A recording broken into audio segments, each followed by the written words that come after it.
Apa yang kamu yakini bisa membentuk tubuh dan hidupmu. Ini biologi kepercayaan yang jarang disadari. Perhatiin ini. Halo semuanya, selamat datang. Di pembahasan kali ini kita bakal kupas tuntas sesuatu yang luar biasa, yaitu gimana keyakinan kita itu benar-benar bisa membentuk biologi tubuh kita. Siap-siap ya, karena kalian bakal kaget seberapa besar kendali yang sebenarnya kita punya atas gen kita sendiri. Jauh lebih besar dari yang kita kira. Nah, ini dia pertanyaan intinya.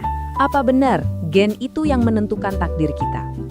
Selama ini kan, ilmu pengetahuan yang kita pelajari di sekolah selalu bilang, iya, betul. Tapi, gimana kalau jawaban sebenarnya itu jauh lebih keren dan memberdayakan kita? Yuk, kita bedah sama-sama. Oke, kita masuk ke bagian pertama, mitos kendari genetik. Kita akan bongkar cerita lama yang bilang kalau kita ini cuma korban dari gen kita sendiri. Coba deh pikirin, puluhan tahun kita dijejali pesan ini. Kamu itu ya korban dari gen orang tuamu. Cuma satu kalimat itu, tapi dampaknya kemana-mana. Cara kita memandang kesehatan, penyakit, bahkan potensi diri kita sendiri, semuanya dibentuk oleh ide itu. Seolah-olah kita ini nggak berdaya, dan itu diajarkan sebagai fakta ilmiah loh. Nah, disinilah revolusinya terjadi. Kita pindah nih dari pemikiran lama yang bilang gen itu takdir, yang bikin kita jadi korban pasrah, ke pemahaman baru yang, wah, radikal banget. Biologi baru ini nunjukin kalau pikiran kita lah yang pegang kendali. Kita berubah dari korban jadi penguasa gen kita sendiri. Ini bukan cuma perubahan biasa, ini kayak kita ngambil kembali kekuatan kita. Dan ini yang bikin kaget. Menurut sumber yang kita pakai, ternyata kurang dari 1% penyakit itu disebabkan langsung oleh gen. Kurang dari 1%, gila kan? Ini langsung bikin kita mikir, kalau bukan gen, terus apa dong yang menyebabkan 99% sisanya? Oke, lanjut ke bagian kedua, bukti di cawan Petri. Nah, jawabannya ternyata datang dari sebuah eksperimen sederhana yang hasilnya mengubah segalanya. Jadi, ada eksperimen keren banget dari Dr. Bruce Lipton. Gini ceritanya. Dia ambil satu sel punca, terus dikloning jadi ribuan sel yang gennya sama persis identik. Nah, sel-sel kembar ini kemudian dia taruh di 3 cawan Petri yang beda. Masing-masing cawan punya lingkungan atau medium kulturnya beda-beda. Pertanyaannya simpel, kalau gennya sama, hasilnya bakal sama juga nggak ya? Dan hasilnya, ini benar-benar mengguncang dunia biologi. Padahal gennya sama persis loh, tapi sel-sel di cawan A jadi otot, yang di cawan B jadi tulang, dan yang di cawan C malah jadi sel lemak. Padahal satu-satunya yang beda cuma lingkungannya. Gen sama, tapi takdirnya bisa beda-beda banget. Jadi kesimpulannya udah jelas banget dan gak bisa dibantah. Gen itu bukan dalangnya. Gen itu ibarat cetak biru atau blueprint. Nah, lingkungannya inilah yang membaca blueprint itu dan menentukan selnya mau jadi apa. Ini dia pergeseran pemikiran yang luar biasa itu. Oke, lanjut bagian 3. Bagaimana keyakinan menjadi biologi? Terus apa hubungannya cawan Petri tadi sama kita? Nah, disinilah kita masuk ke ilmu yang namanya epigenetika. Jadi, ada bidang ilmu baru yang seru banget namanya epigenetika. Gampangnya gini, epi itu artinya di atas. Jadi epigenetika itu secara harfiah berarti kendali di atas gen. Ilmu ini nunjukin gimana lingkungan, bukan gennya itu sendiri, yang justru nentuin gen mana yang bakal nyala atau mati. Nah, sekarang gimana ini berlaku buat kita? Coba bayangin deh, tubuh kita ini kayak cawan Petri yang bisa jalan-jalan.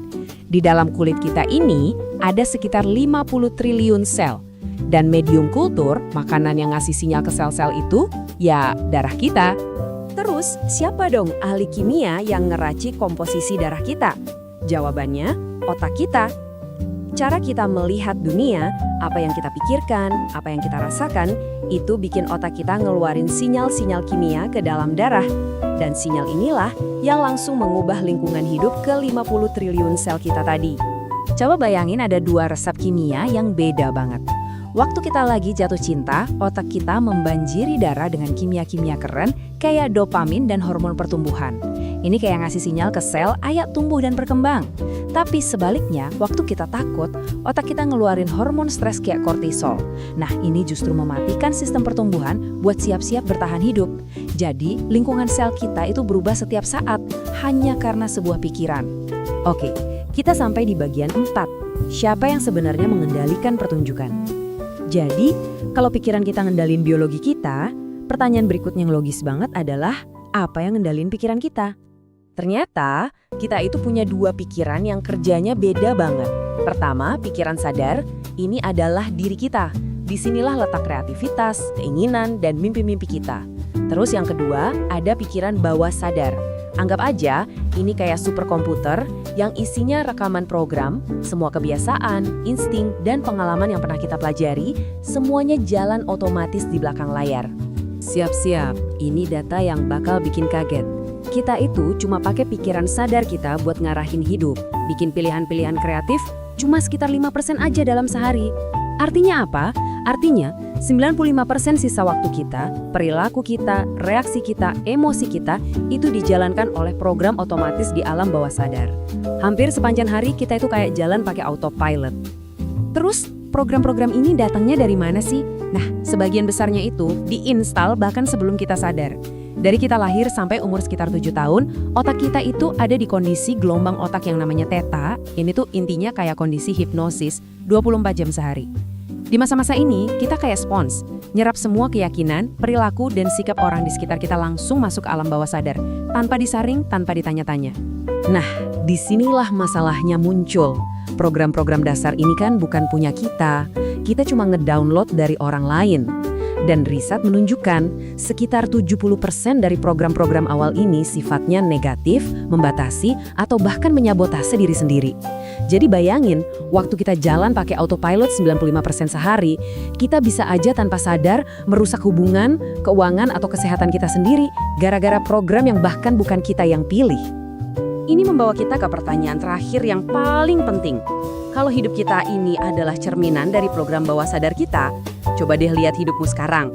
Bagian mana dari hidupmu yang berjalan mulus dan sukses? Nah, di situ programmu mendukungmu. Terus bagian mana yang susah banget, yang selalu gagal?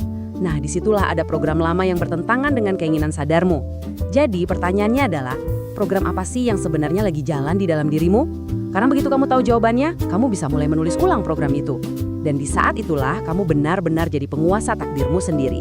1 like dari kamu itu dukungan, 1 share itu kepedulian, dan 1 subscribe itu langkah untuk terus bertumbuh bersama.